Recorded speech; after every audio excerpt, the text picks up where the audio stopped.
కార్తీక పురాణం 11వ అధ్యాయం. పురాణ శ్రవణ ఫలితం. కార్తీక మాసంలో పురాణ శ్రవణం చేయడం ఎంతో పుణ్య విశేషం. అందువల్ల తప్పకుండా పురాణ శ్రవణం చేయాలి. ఆ విధంగా చేయడం వల్ల విష్ణులోక ప్రాప్తి కలుగుతుందని జనక మహారాజుతో చెప్పిన వశిష్ఠుడు అందుకు ఉదాహరణగా ఒక కథను చెప్పడం మొదలు పెడతాడు. కళింగ దేశంలో మందరుడు అనే ఒక పేద బ్రాహ్మణుడు ఉండేవాడు. మొదటి నుంచి కూడా ఆయన ఆచార వ్యవహారాలు పెద్దగా పట్టించుకోకుండా తనకి తోచినట్టుగా జీవిస్తూ ఉండేవాడు. కుటుంబం గడవడం కోసం కూలి పనులు చేస్తూ ఉంటాడు. మందరుడు ఎంతటి దుర్మార్గుడో ఆయన భార్య అంతటి ఉత్తమురాలు. తన భర్త సంపాదనను బట్టి ఆయన సమర్థతను అంచనా వేయకుండా ఎంతో ప్రేమానురాగాలతో చూసుకునేది. ఆయన ఏది తెచ్చినా ఆ భగవంతుడు ఇచ్చింది అదేనని అనుకుంటూ ఆ పూట గడిచినందుకు సంతృప్తిని పొందుతూ ఉండేది. అంతేగాని ఇరుగు పొరుగు వారితో పోల్చుతూ తన భర్తను ఎలాంటి ఇబ్బందులు పెట్టేది కాదు. ఇతరుల ముందు ఆయనను చులకన చేసేది కాదు. అలా చాలా గుట్టుగా ఆమె కాపురం కొనసాగుతూ ఉండేది. అలా కొంతకాలం గడిచిన తర్వాత కూలీ డబ్బులు తమ అవసరాలకి సరిపోవడం లేదని భావించి మందరుడు ఇక తాను ఎక్కువ మొత్తంలో సంపాదించాలంటే దారి దోపిడీలు చేయడం మినహా మరో మార్గం లేదని నిర్ణయించుకుంటాడు. ఆ రోజు నుంచి కూలీ పనులు మానేసి ఒక కత్తి పట్టుకొని అడవి మార్గంలో కాపు కాయడం మొదలు పెడతాడు. ఆ మార్గంలో ఒంటరిగా వెళ్లే బాటసారులను బెదిరిస్తూ వాళ్ళ దగ్గర సొమ్మును బలవంతంగా దోచుకుంటూ ఉంటాడు. అయితే ఈ విషయం భార్యకి తెలియకుండా జాగ్రత్త పడతాడు. ఒక రోజున దట్టమైన ఆ అడవిలో ఒక బ్రాహ్మణుడు కొంత సొమ్ముతో హడావిడిగా వెళ్తూ ఉంటాడు. ఆయన కళ్ళల్లోని భయాన్ని బట్టి ఆయన దగ్గర సొమ్ము ఉందనే విషయాన్ని మందరుడు గ్రహిస్తాడు. వెంటనే కత్తి చేతబట్టి ఆయన దారికి అడ్డుగా నిలబడతాడు. అలా ఆయన్ను చూడగానే ఆ బ్రాహ్మణుడు బెదిరిపోతాడు. తనని ఏమీ చేయవద్దని కోరుతూ తన దగ్గరున్న సొమ్మంతా ఇచ్చేస్తాడు. చాలా రోజుల తర్వాత అంత మొత్తం కళ్ళ చూసినందుకు మందరుడు ఆనందంతో పొంగిపోతుంటాడు. అనునిత్యం అడవిలో తిరుగుతూ జంతువులను వేటాడుతూ జీవనం సాగిస్తూ ఉండే ఒక కిరాతకుడు అదే సమయంలో అటుగా వస్తాడు. మందరుడి దగ్గరున్న సొమ్మును చూసి బలవంతంగా తన సొంతం చేసుకోవడానికి ప్రయత్నిస్తూ ఉంటాడు. ఆ ప్రయత్నంలో భాగంగానే ఆ కిరాతకుడు ఇద్దరు బ్రాహ్మణులను చంపేస్తారు. అక్కడి నుంచి ఆయన వెనుదిరిగిపోవాలని అనుకుంటూ ఉండగా నరవాసనను పడిసిగట్టి ఒక పులి అక్కడికి వస్తుంది. కిరాతకుడు కనిపించగానే ఒక్కసారిగా దాడి చేస్తుంది. ఆ పోరాటంలో పులి వలన గాయపడి కిరాతకుడు మరణిస్తాడు. ఆయన వల్ల గాయపడిన పులి కూడా చనిపోతుంది. అలా మందరుడు, బ్రాహ్మణుడు, కిరాతకుడు, పులి నరకలోకానికి చేరుకుంటారు. అయితే తన భర్త దారి దోపిడీలు చేస్తూ సంపాదిస్తున్నాడని తెలియని సుశీల ఉన్న దాంట్లోనే కుటుంబాన్ని నెట్టుకొస్తూ ఉంటుంది. అడవిలో జరిగిన సంఘటన ఆమెకు తెలిసే అవకాశం లేకుండా పోయింది.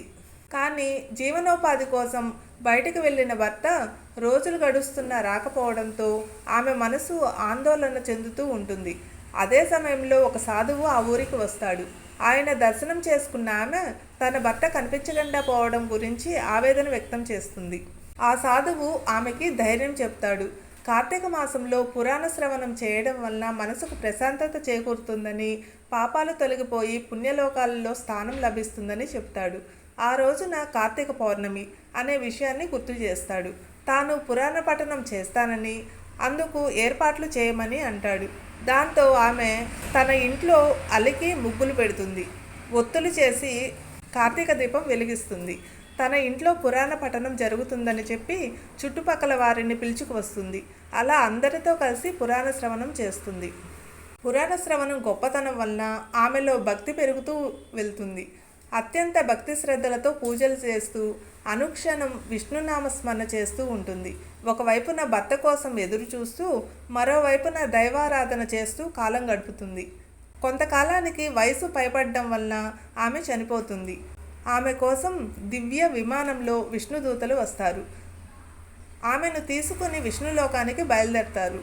అలా విష్ణులోకానికి వెళ్తున్న ఆమె నరకంలో కాలసూత్రంలో తన భర్త శిక్షించబడుతూ ఉండడం చూస్తుంది. నరకంలో తన భర్తను చూడగానే సుశీల ఆశ్చర్యపోతుంది. తన భర్త ఎప్పుడు, ఎక్కడ, ఎలా చనిపోయాడో తెలియక విస్మయానికి లోనవుతుంది. దివ్య విమానమును ఆపమని విష్ణుదూతలను కోరుతుంది. దివ్య విమానం ఆపిన విష్ణుభటులు విషయం ఏమిటని అడుగుతారు. నరకంలో శిక్షను అనుభవిస్తున్న మందరుణ్ణి ఆమె చూపుతుంది. ఆయన తన భర్త అని వారితో చెప్తుంది. ఆయన ఏం చేశాడో, ఎందుకు అలా శిక్షిస్తున్నారో అర్థం కావడం లేదంటూ ఆవేదన చెందుతుంది. ఆయనతో పాటు ఉన్న వారెవరో తెలియడం లేదంటూ అయోమయాన్ని వ్యక్తం చేస్తుంది. మందరుడు ఆమె అనుకున్నంత మంచివాడు కాదని, దోపిడీలు చేస్తూ ఎంతోమంది అమాయకులను బాధించాడని విష్ణుదూతలు చెప్తారు. బ్రాహ్మణులు ఎంతో కష్టపడి సంపాదించుకున్న కొద్దిపాటి ధనాన్ని కూడా ఆయన అపహరించాడని అంటారు. ఒక బ్రాహ్మణుడి దగ్గర ధనాన్ని సొంతం చేసుకొని అదే డబ్బు కోసం వేరొక కిరాతకుడి చేతిలో మరణించాడని చెప్తారు. ఆయన చేసిన పాపాలే ఆయనను నరకానికి తీసుకొని వచ్చాడని అంటారు. ఆ మాటలకు ఆమె చాలా బాధపడుతుంది. మరి తన భర్తతో పాటు శిక్షలు అనుభవిస్తున్న వారెవరు అని సుశీల అడుగుతుంది. మందరుడి చేతికి చిక్కిన బ్రాహ్మణుడు ఒక వంచకుడు. తన స్నేహితుణ్ణి మోసం చేసి ఆ డబ్బుతో పారిపోతూ మందరుడికి చిక్కి ప్రాణాలు పోగొట్టుకున్నాడు. ఒక కిరాతకుడు ఎన్నో జంతువులను చంపిన పాపాలను మూటగట్టుకున్నాడు. అంతేకాదు, బ్రాహ్మణులను చంపిన పాపం కూడా ఆయనకి చుట్టుకుంది. ఇక ఆ పులి అంతకు ముందు జన్మలో ఆచార వ్యవహారాలను పాటించని ఒక బ్రాహ్మణుడు.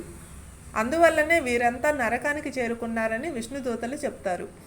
తన భర్తతో పాటు మిగిలిన ముగ్గురు నరకలోకం నుంచి విముక్తిని పొందాలంటే ఏం చేయాలని విష్ణుదూతలను సుశీల అడుగుతుంది. అప్పుడు విష్ణుదూతలు పురాణ శ్రవణం గురించి ప్రస్తావిస్తారు.